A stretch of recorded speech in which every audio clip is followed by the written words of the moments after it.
Olá, eu me chamo Ingrid Cabral e eu vou fazer a apresentação do nosso seminário. Os outros integrantes do grupo são Atos Tavares, Natália Lobato, Neila Pereira, Salomão Braga e Valéria Chaves. Nós vamos fazer a apresentação do artigo Realismo Mágico, um paradigma latino-americano para pesquisa com células-tronco e desenvolvimento.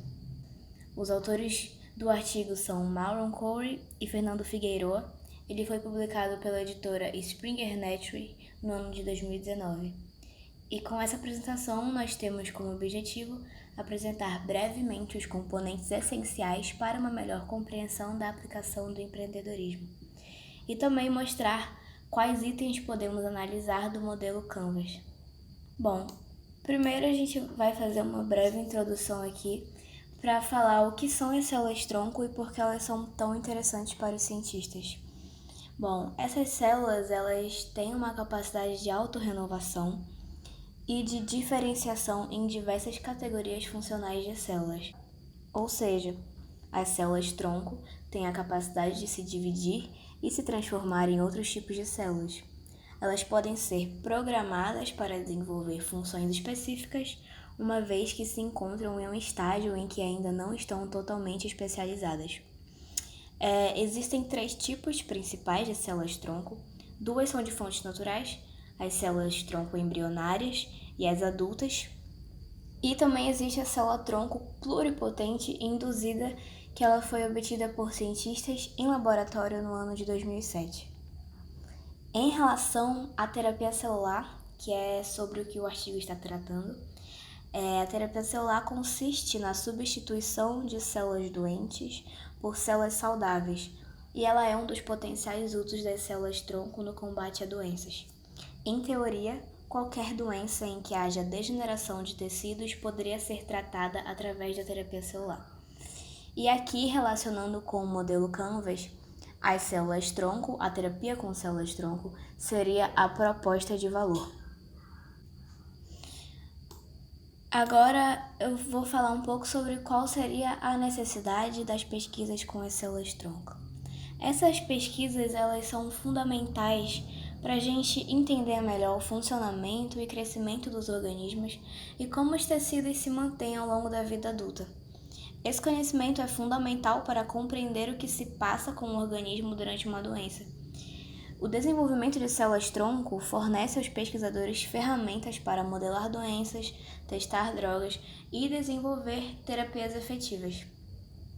Em relação à demanda de pacientes e tratamento de inúmeras doenças, a gente sabe que hoje em dia as células-tronco com a terapia celular podem tratar doenças como as leucemias, que tem aí 12 tipos diferentes, síndromes mielodisplásticas, o mieloma múltiplo, que seria o câncer de medula óssea, a aplasia da medula óssea, linfomas, e também existem várias outras terapias que ainda estão passando por ensaios clínicos, mas elas podem ter resultados muito promissores. Agora falando sobre o empreendimento, é importante destacar a crise que ocorreu nos Estados Unidos no ano de 2007, conhecida como a crise do subprime, porque essa crise levou os investidores do Chile a ampliar seus interesses e, ao invés de investir em imóveis, que foi o que ocasionou a crise, eles passaram a investir em células-tronco. E assim surgiu a oportunidade de investimento para Cells for Cells, no ano de 2010, como uma empresa de biotecnologia pública e privada. Boa tarde, eu sou o Atos e vou dar continuidade na apresentação. Eu vou falar desse paradigma que é apresentado no artigo, o realismo mágico, que é um gênero literário caracterizado pela coexistência de realidade e fantasia, aceitas de imediato pelo leitor sem exigência de explicação. E os autores usam esse gênero literário de realismo mágico como uma metáfora para o problema que vem ocorrendo no Chile, onde a regularização das pesquisas com células-tronco é influenciada negativamente com decisões surreais. Isso se tornou mais presente com a aprovação de um projeto de lei chamado Ricardo Soto em 2015, que é relativo aos subsídios do Estado para o tratamento de doenças raras ou de alto custo, onde se estabeleceu 3 requisitos para pesquisas, que foram considerados impraticáveis e surreais. E esses 3 requisitos ou condições da lei são: primeiro, a ocorrência de qualquer evento adverso ou complicação de saúde é presumida atribuída ao estudo, sem possível exclusão. Segundo, a responsabilidade civil por esses tais eventos podem ser reivindicadas até 10 anos após a ocorrência do evento presumido. E terceiro, caso o estudo seja bem sucedido, o patrocinador deve fornecer medicação vitalícia gratuita para casos e controles. Uma observação é que até 2015 o Chile era líder em ensaios clínicos na América Latina. E com a aprovação desse projeto de lei, houve uma grande redução de aprovações e até descontinuação dos testes. E antes mesmo da aprovação completa do projeto de lei, houve uma redução de 37% das aprovações e descontinuação de 22% dos testes em andamento. E os autores relatam que o ambiente regulatório deles, do país, parece que evolui de acordo com essa tradição sul-americana apelidada de realismo mágico.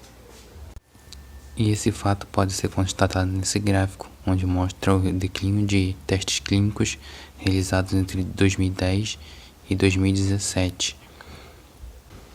E a partir de 2015, com a aprovação do projeto de lei, nota-se apenas declínio na quantidade de testes iniciados e aprovados. E aqui fazemos uma comparação com os problemas encontrados no Brasil em relação ao empreendedorismo na área de biotecnologia, que vem aumentando ao longo dos anos, porém, empreender em biotecnologia ainda não é uma tarefa fácil, pois existem muitas barreiras que dificultam o surgimento de novos negócios e pesquisas no Brasil, como a demora para lançar produtos no mercado, devido a muita burocracia e investimento elevado, pois a área de biotecnologia tem custos muito altos para aquisição de equipamentos, montagem de planta produtiva e outras necessidades. E também o baixo incentivo fiscal por parte do governo. Então, empreender em biotecnologia no Brasil e na América Latina como um todo ainda é muito difícil, seja por projetos de leis que não condizem com a realidade, que garantem medicamentos para a vida toda, ou a alta burocracia e o baixo incentivo pelo governo. Obrigado pela atenção.